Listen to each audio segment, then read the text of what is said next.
मित्रांनो, 2-4 मार्काने पोलीस भरतीतून बाहेर पडलात आणि आता स्वप्न सोडताय. कोणी तयारीच बंद तर कोणी टोकाचे निर्णय घेत आहे. थोडं थांबा, गेम अजून संपलेला नाही. येत्या 2-3 महिन्यात महाराष्ट्र होमगार्ड भरती येत आहे आणि हीच आहे तुमची दुसरी मोठी संधी. यामध्ये तुम्हाला फक्त ग्राउंड असतं, रनिंगच्या बेसवर तुमचं सिलेक्शन होतं.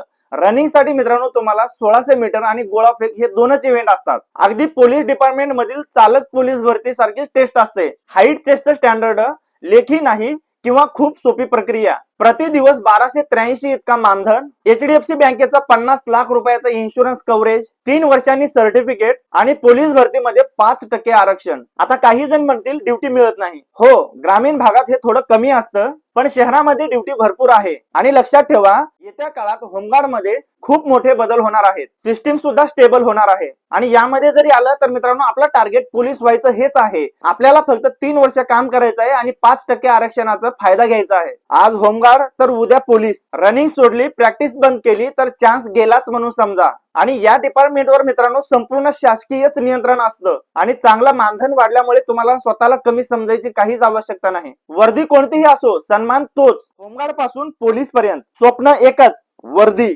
व्हिडिओला जास्तीत जास्त शेअर करा, कोणाचं स्वप्न तुटू देऊ नका. या पदाविषयीची संपूर्ण माहिती म्हणजे एक्झॅक्ट ग्राउंड, डॉक्युमेंट्स, हाईट आणि वय किती लागतं हे मी तुम्हाला पाठवतो. फक्त तुम्ही कमेंट्स करा होमगार्ड. याची माहिती तुम्हाला डीएम मध्ये येईल आणि आपला Telegram channel coach Bhim server सुद्धा उपलब्ध करून दिली जाईल. परंतु आयडीला फॉलो केल्याशिवाय तुम्हाला टेलिग्राम वरची कोणतीच माहिती दिसणार नाही. त्यामुळे आयडीला फॉलो करून घ्या. भेटूया नेक्स्ट इन्फॉर्मेटिव्ह व्हिडिओ मध्ये. तोपर्यंत जय महाराष्ट्र.